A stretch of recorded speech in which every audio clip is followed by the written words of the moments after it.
أعوذ بالله من الشيطان الرجيم.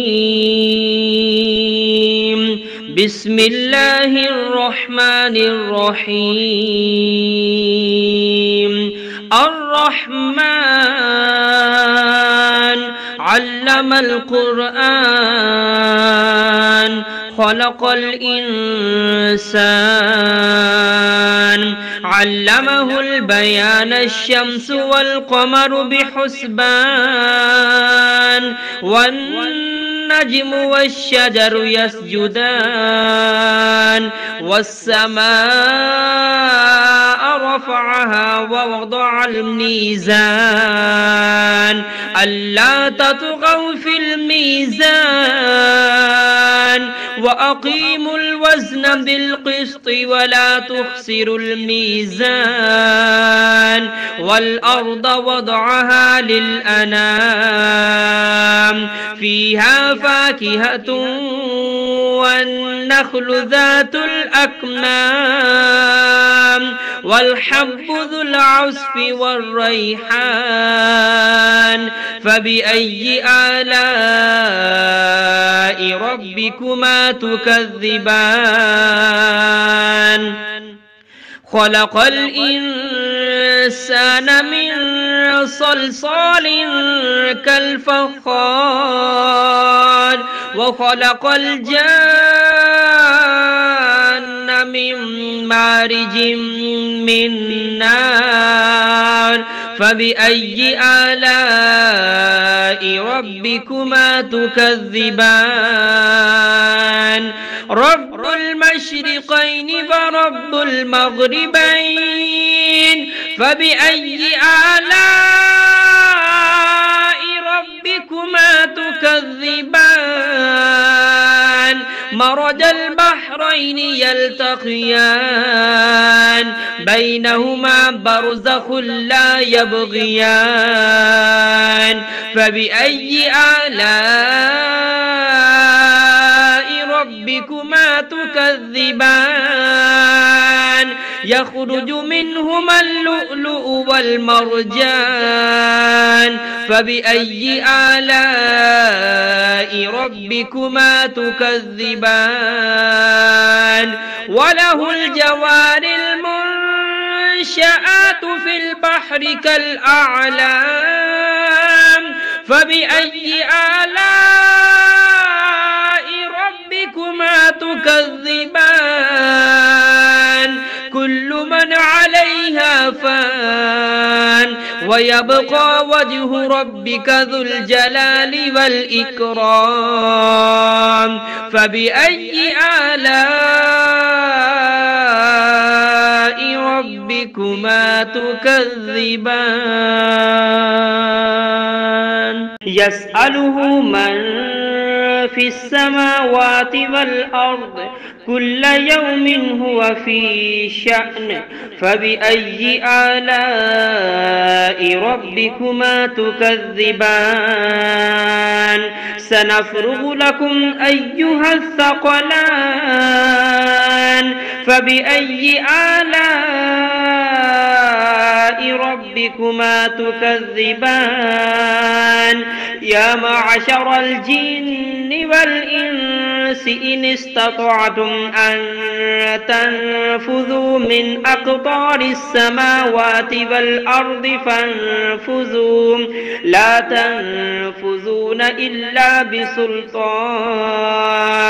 فبأي آلاء ربكما تكذبان يرسل عليكما شواظ من نار ونحاس فلا تنتصران فبأي آلاء ربكما تكذبان فإذا انشقت السماء فكانت وردة كالدهان فبأي آلاء ربكما تكذبان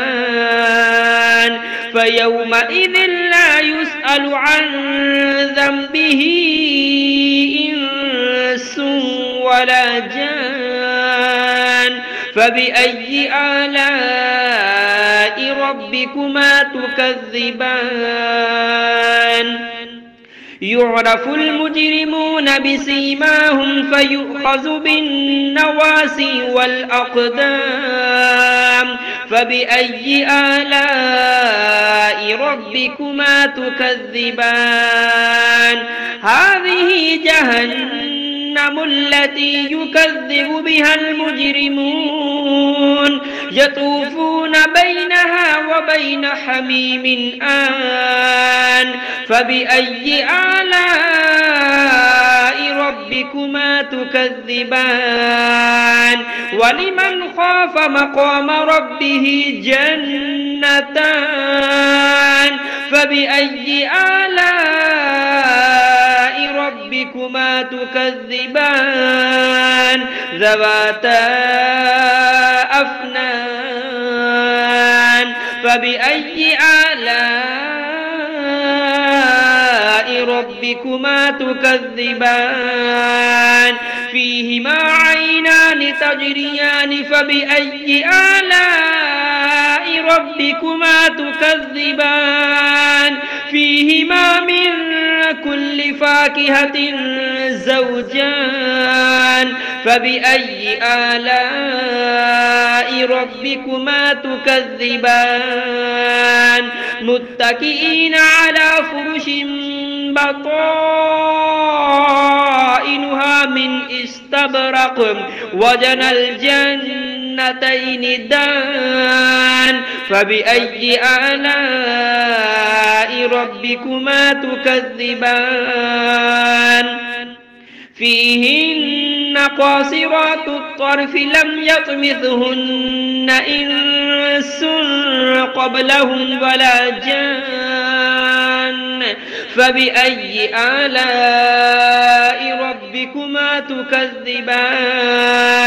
كأنهن الياقوت والمرجان فبأي آلاء ربكما تكذبان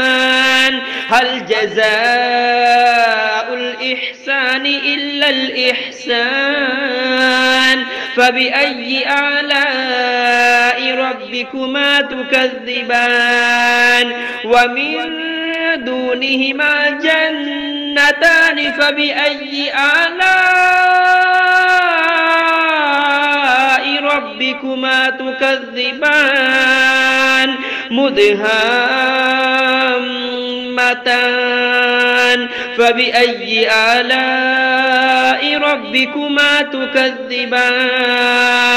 فيهما عينان نضاختان فبأي آلاء ربكما تكذبان فيهما فاكهة ونخل ورمان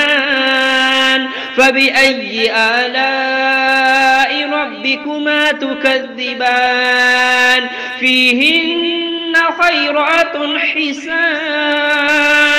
فبأي آلاء ربكما تكذبان حور مقصورات في الخيام فبأي آلاء ربكما تكذبان لم يطمثهن إنس قبلهم ولا جان فبأي آلاء ربكما تكذبان متكئين على رفرف خضر وعبقري حسان فبأي آلاء ربكما تكذبان تبارك اسم ربك ذي الجلال والإكرام